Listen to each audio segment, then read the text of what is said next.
조현선 장관님, 뭐 여러모로 이 사건 터지고 나서 제일 좀 마음고생도 많이 하고 힘드실 텐데, 뭐 저희들 원죄라고 생각하고 저도 마찬가지입니다. 그래서 저도 이 문제의 뿌리부터 좀 찾아서 국민들한테 사죄하고 또 우리 보수 진영에서 이런 문제가 다시는 재발하지 않게 하기 위해서 여러 가지로 많이 생각을 하고 또 질의를 드린다는 말씀 먼저 드리겠습니다. 조윤선 장관께서는 대통령과 함께한 시간이 상당히 긴데 대통령께 이건 안 됩니다, 이건 아닙니다, 이렇게 쓴소리를 한 번이라도 해보신 적이 있으신가요? 그 대선부터 지금까지 일하면서 제가 하는 업무에 있어서는 대통령님과 의견이 조율이 될 때까지 여러 번 상의드린 그런 사례가 여러 번 있습니다. 그럼 대통령 레이저 한 맞아 보신 적 있으세요? 저는 야단을 정말 많이 맞았습니다. 그럼 서로 뭐 긴장 갈등 관계가 아니라 그냥 뭐 잘못했다 야단을 맞은 거예요? 이제 쓴소리를 해서 야단 맞았다는 거예요? 그 여러 번 의미를 좀 명확히 좀 해주십시오. 제가 생각했을 때 이렇게 하는 것이 더 적절한 대응이겠다라고 하는 어떤 이슈에 있어서 의견 충돌이 있었습니까? 한 가지만. 대선 때에도 그렇고 여러 번 있었습니다. 지금 뭐 갑자기 생각해서 그래요? 말씀드리기는 일단 어렵습니다. 알겠고요. 나중에 또 추가 질의할 때 그때 확인해 주시고요. 그 2014년 11월경인데 김상률 교육문화수석 될 때 네. 기억나시죠? 네, 기억납니다. 그때 저하고 다른 우리 여당 의원님 세 분이서 그 통진당 가야 될 사람 왜 청와대 보내냐 해서 강력히 항의한 적이 있습니다. 그리고 김상률 수석은 본인의 저서에서 북핵은 약소국의 비장한 무기다.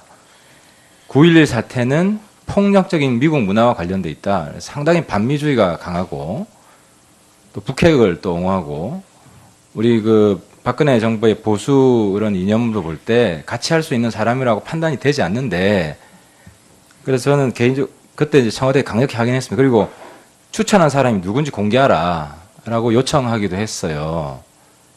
이때 대통령한테 김상률 이 사람 문제 있다고 이야기한 적이 있습니까? 그렇게 문제가 제기된 언론 보도와 또 의원님들의 문제 제기가 있었었고, 그래서 제가 그런 문제가 제기되고 있다는 사실을 그 비서실장님하고 당사자한테 제기한 적이 있었습니다. 대통령한테 직접 이야기한 적은 없고요. 대통령께 직접 그 말씀을 드리진 않았습니다. 비서실장한테는 이야기했다는 예. 거예요. 그럼 비서실장은 왜 이런 사람 뽑았답니까? 제가 그 답변을 들었었던 기억은 나지 않습니다. 제가 당시 이제 확인했던 거로는 제가 민정실 쪽에도 알아봤는데요. 민정수석실에서는 자기들이 검증했으면 저런 사람 뽑았겠느냐, 그런 얘기를 들었어요. 그래서 청와대에서 저한테 그때 해명하러 가겠다. 그래서 제가 질의서를 보냈어요. 이런 문제에 대해서 답장을 주지 않으면 답장을 보고 내가 만날지 판단을 하겠다. 그래서 끝까지 뭉개고 가더라고요. 근데 나중에 차은택 추천해서 최순실한테 어쨌든 최순실 인사로 지금 확인된 거 아니에요? 예, 그렇게 확인되고 그렇죠. 있습니다. 조 장관님은 차은택 씨 언제 알았어요? 저는 이 언론 보도를 통해서 알았습니다. 사실 일면식은 없습니다. 그럼 2014년 8월부터 차은택 씨가 대통령 직속 문화융성위원하고, 그리고 2014년 8월 27일 날 조 장관이 대통령하고 그 하루라는 퓨전 공연 보러 간 적이 있던데 그거 기억나세요? 예, 관람하러? 예, 대통령 행사 문화가 있는 날 행사에 예. 그 관련 수석들하고 이제 특별한 일정이 없는 수석들이 문화융성위원들하고 같이 갔었습니다. 그럼 그때 이 공연 감독이 차은택 씨였는데 그때 몰랐어요? 전혀 몰랐습니다. 그럼 차은택 씨 이번에 언론 보고 알았어요? 차은택 씨가 사실은 그 문화융성위원이 되었다는 것도 저는 제 업무가 아니었기 때문에 알지 못했고, 그 융합벨트의 단장이 되거나 했었던 예. 사실들도 제 업무가 아니었기 그럼 때문에 어쨌든 저는 전혀 인지하지 당시에 못했습니다. 김상률 추천한 사람이 누군지에 대해서는 전혀 찾아보려는 노력을 하지 않으셨네요. 이 인선에 관해서는 이 비서실장님께서도 구체적인 답변을 하지 않는. 근데 어떻게 그럴 수, 제가 이해가 안 되는 게 어쨌든 여당 의원 세 사람이 통진당 가야 될 사람이 왜 청와대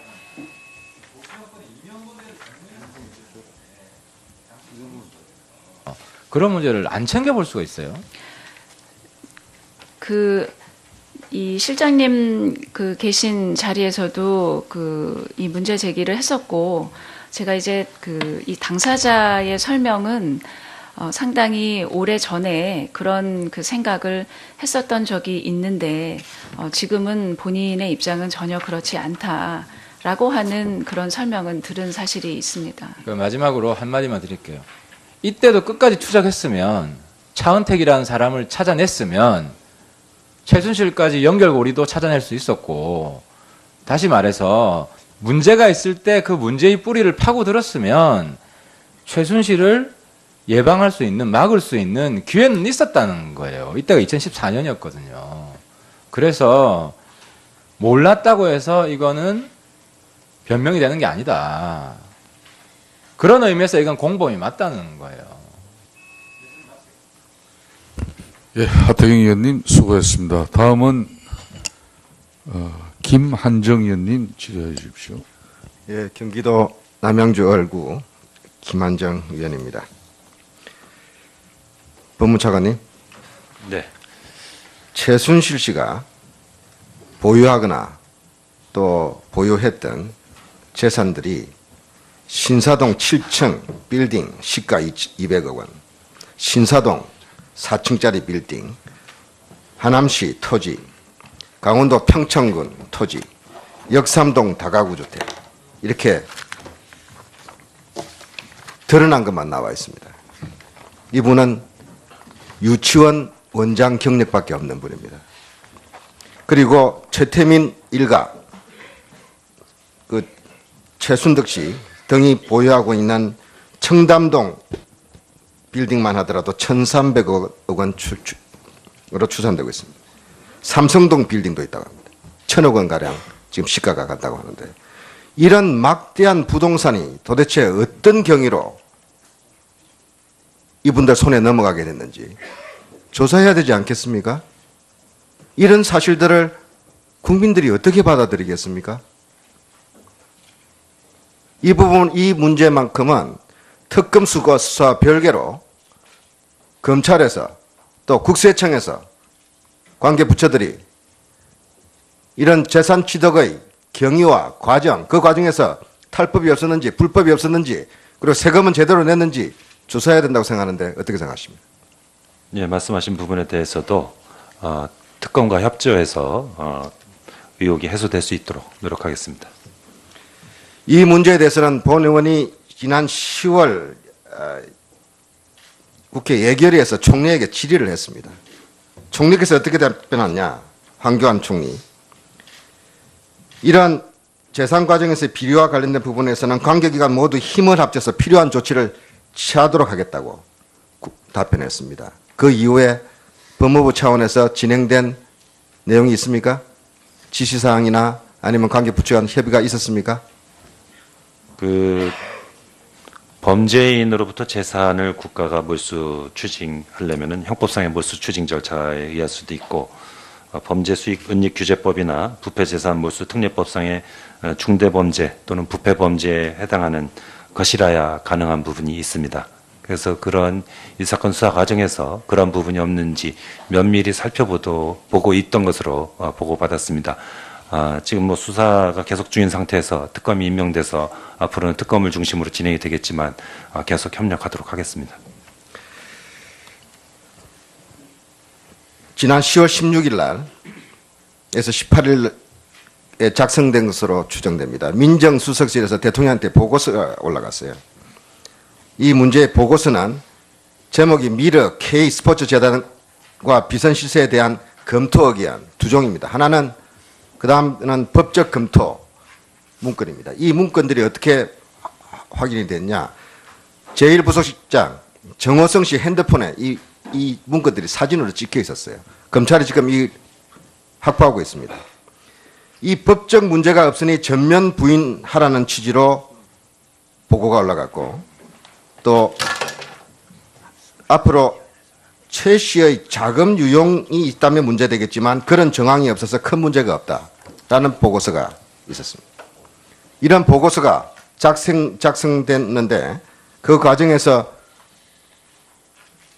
민정수석실 그리고 또 그의 검찰이 또는 법무부가 협조한 사실이 있는지 내부 확인해서 본위원회에 보고해 주시기 바랍니다. 법무검찰이 협조한 사실은 전혀 없습니다. 그것은 미리 확실하게 말씀드릴 수 있고요. 그러한 부분에 있어서 증거들이 많이 사라진 것 아니까 염려들을 많이 하셨을 수도 있을 텐데 검찰은 이번 압수수색 과정을 통해서 상당한 양의 증거를 확보를 했다는 말씀을 참고로 드립니다. 이 보고서에 따르면요, 지시 사항에 대해서 법적 검토를 해보니 또 말씀하신 것을 검토해보니 이런 문구들이 나옵니다. 대통령이 지시한 내용입니다. 대통령께서 증거 은닉, 사실 은폐에 대해서 비서실을 통해서 지시를 한 겁니다. 이러고도 대통령께서는 국민 앞에 텔레비전에 나와서 수사에 협조하겠다. 본인이 수사받겠다. 또 진실이 규명되도록 하겠다. 여러 차례 말씀을 하셨습니다. 대통령의 그리고 그 주변 국민들에 대한 거짓말조차도 더 심각한 문제라 될 것이라고 생각합니다. 참고로 그 보도된 문건 내용은 문건 원본이 보도됐던 것은 아닙니다. 그 중에 증거 인멸을 제시한 것으로 읽히는 내용은 압수물 중에 없었다고 그 검찰에서 이미 오보 대응을 했었던 것으로 보고받았습니다.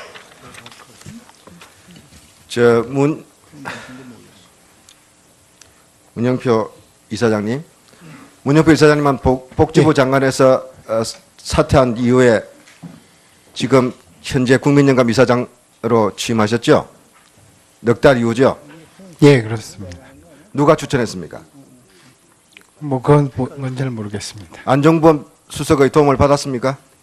뭐 그런 것은 모르겠어요. 제가 제 인사 문제이기 때문에 제가 뭐 말씀드릴 수가 없어요. 아니 언론에 그렇게 보원 인사라고 보도가 되는데 이게 사실이 아니라면은 이거 상당한 명예훼손 아닙니까? 예, 그렇게 생각합니다. 그래서 저희들이 항의도 하고 언론에 해명 자료도 냈습니다.